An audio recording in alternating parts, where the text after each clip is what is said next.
الحمد للہ رب العالمین والصلاة والسلام علی سید المرسلین اما بعد۔ بہت سے لوگ کلمہ پڑھنے کے باوجود کئی ایسی باتیں کر جاتے ہیں جو قرآن و حدیث کے خلاف ہوتی ہیں۔ ان باتوں میں سے ایک بات یہ ہے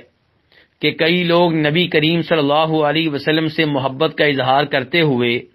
یہ کہہ جاتے ہیں کہ آپ عالم الغیب ہیں، لیکن جب ان کے سامنے وہ آیتیں اور وہ حدیثیں رکھی جاتی ہیں جن سے صاف صاف پتہ چلتا ہے کہ آپ عالم الغیب نہیں تھے۔ البتہ یہ بات حقیقت ہے کہ اللہ رب العزت نے آپ کو کئی غیبی باتیں بتائی تھیں، اور آپ علیہ الصلوۃ والسلام نے وہ غیبی باتیں امت کو بھی بتائیں۔ اسی لیے اللہ تعالیٰ فرماتے ہیں آپ کے بارے میں کہ وما هو علی الغیب بضنین، کہ جو غیبی باتیں آپ کو بتائی گئی ہیں ان کے معاملے میں آپ کنجوس واقع نہیں ہوئے، بلکہ آپ نے وہ لوگوں کو بتائی ہیں۔ جنت جہنم یہ دونوں چیزیں ہم نے نہیں دیکھی، ہمیں ان کا علم نہیں تھا، ہمیں ان دو غیبی چیزوں کے بارے میں آپ کے ذریعے پتہ چلا، تو یہ دو غیبی معلومات آپ کے ذریعے ہم تک بھی پہنچ گئیں۔ فرشتے ہم نے نہیں دیکھے، عذاب قبر ہم نے نہیں دیکھا، اور اللہ تعالی ہم سب کو اس سے محفوظ رکھے۔ روز قیامت جہنم کے اوپر ایک پل ہوگا، اس سے ہر آدمی نے گزرنا ہے، وہ پل ہم نے نہیں دیکھا۔ ایسے تمام امور ہمیں نبی علیہ الصلوۃ والسلام نے بتائے ہیں، اور یہ ساری کی ساری غیبی باتیں ہیں اللہ رب العزت نے آپ کو بتائی ہیں۔ اس لیے ہم کہتے ہیں کہ اللہ نے آپ کو کئی غیبی باتیں بتائی ہیں، لیکن غیب کا کل علم آپ کو نہیں دیا، بلکہ آپ اور انبیاء کرام علیہم الصلوۃ والسلام سارے کے سارے ان کا سارا علم اللہ رب العزت کے سامنے ایسے ہے جیسے پانی کا ایک قطرہ سمندر کے سامنے ہو۔ نبی کریم صلی اللہ علیہ وسلم چونکہ غیب کی ساری باتیں نہیں جانتے تھے، اس لیے آپ کو عالم الغیب کہنا ٹھیک نہیں ہوگا۔ البتہ یہ کہا جا سکتا ہے کہ اللہ نے کئی غیبی باتیں آپ کو بتائی ہیں، اور یہ ہر مسلمان کہتا ہے اور ہر مسلمان کا عقیدہ ہے۔ کئی لوگ آپ کو مطلق طور پہ عالم الغیب کہتے ہیں، اور جب ان سے کہا جاتا ہے کہ اللہ تعالیٰ تو یہ کہتے ہیں کہ قل لا يعلم من في السماوات والارض الغیب الا اللہ، کہ آپ کہہ دیں کہ اللہ کے علاوہ کوئی بھی عالم الغیب نہیں ہے، تو اس کے جواب میں وہ کہتے ہیں کہ قرآن پاک کی ایک اور آیت کی طرف آپ دیکھیں اور اس کے اوپر غور کریں۔ وہ آیت کیا ہے؟ سورہ نساء کی آیت نمبر 113، جس میں اللہ تعالیٰ فرماتے ہیں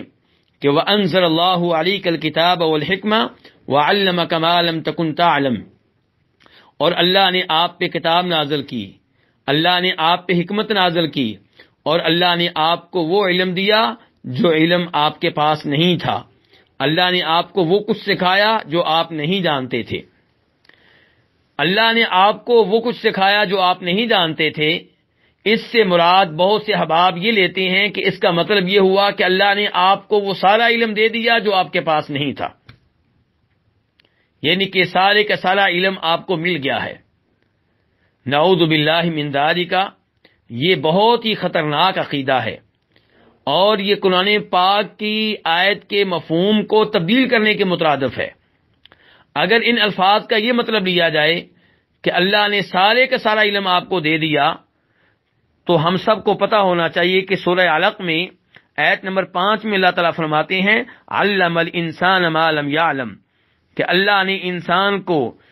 وہ سکھایا جو وہ نہیں جانتا تھا۔ تو کیا پھر اس آیت کا مطلب یہ نکلے گا کہ اللہ نے ہر انسان کو سارے کا سارا علم دے دیا ہے اور ہر انسان اپنی جگہ پہ عالم الغیب ہے؟ دونوں آیتیں بالکل ایک جیسی ہیں، دونوں آیتوں کا انداز بالکل ایک جیسا ہے۔ ہم سب کو ماننا پڑے گا کہ ان دونوں آیتوں کا وہ مطلب نہیں ہے جو مطلب اخذ کیا جا رہا ہے۔ ان دو آیتوں کا مطلب یہ ہے کہ نبی علیہ الصلوۃ والسلام کے پاس جتنا بھی علم تھا وہ اللہ کا دیا ہوا ہے، اور ہر انسان کے پاس جتنا علم ہے وہ اللہ کا دیا ہوا ہے۔ ان دو آیتوں کا یہ مطلب نہیں ہے کہ اللہ نے سارے کا سارا علم ہمارے نبی جناب محمد رسول اللہ صلی اللہ علیہ وسلم کو دے دیا، یا سارے کا سارا علم ہر انسان کو دے دیا۔ نبی علیہ الصلوۃ والسلام خود فرماتے ہیں، قرآن حکیم کے الفاظ ہیں، 7واں سپارہ ہے کہ ولا اعلم الغیب، اللہ نے آپ سے کہا کہ آپ لوگوں کو بتا دیں کہ میں عالم الغیب نہیں ہوں۔ اور نبی علیہ الصلوۃ والسلام اس حدیث میں جسے حدیث جبریل کہا جاتا ہے، امام مسلم نے روایت کیا ہے، اس میں فرماتے ہیں جبریل علیہ السلام سے کہ قیامت کے بارے میں جیسے علم تم کو نہیں ہے ایسے علم مجھے بھی نہیں ہے، اور روز قیامت آپ کہیں گے جب آپ حوض کے اوپر ہوں گے اور آپ کے امتی آپ کے پاس آ رہے ہوں گے حوض کا پانی پینے کے لیے، تو ایک گروہ آئے گا جن کے وضو کے اعضاء چمک رہے ہوں گے، لیکن ان کو آپ کے قریب نہیں آنے دیا جائے گا، دور کر دیا جائے گا، تو آپ کہیں گے ان کو آنے دو، یہ تو میرے امتی ہیں، تو آپ سے کہا جائے گا انک لا تدری ما احدثوا بعدک، آپ نہیں جانتے کہ انہوں نے آپ کے بعد کیا کچھ کیا، آپ نہیں جانتے، یہ روز قیامت کہا جائے گا۔ اس کا مطلب یہ ہے کہ آپ عالم الغیب نہیں تھے اور قیامت کے بارے میں بھی آپ کو علم نہیں تھا۔ اور پھر نبی علیہ الصلوۃ والسلام صحیح حدیث میں ارشاد فرماتے ہیں، بخاری مسلم کی حدیث میں سے ہے کہ روز قیامت میں اللہ رب العزت کے لیے سجدے میں پڑ جاؤں گا،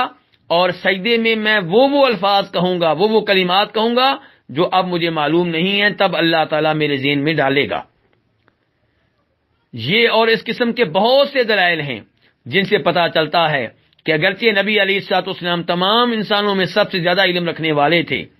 اگرچہ آپ کو بہت سی غیبی باتیں بتائی گئی تھیں، لیکن آپ عالم الغیب نہیں تھے، کیونکہ جو غیبی باتیں بتائی گئی ہیں ان کی تعداد کم ہے، اور جو نہیں بتائی گئیں ان کی تعداد بہت زیادہ ہے۔ اللہ رب العزت سے دعا ہے کہ اللہ تعالی ہمیں صحیح عقائد کو اپنانے کی توفیق عنایت فرمائے۔ وآخر دعوانا الحمد للہ رب العالمین۔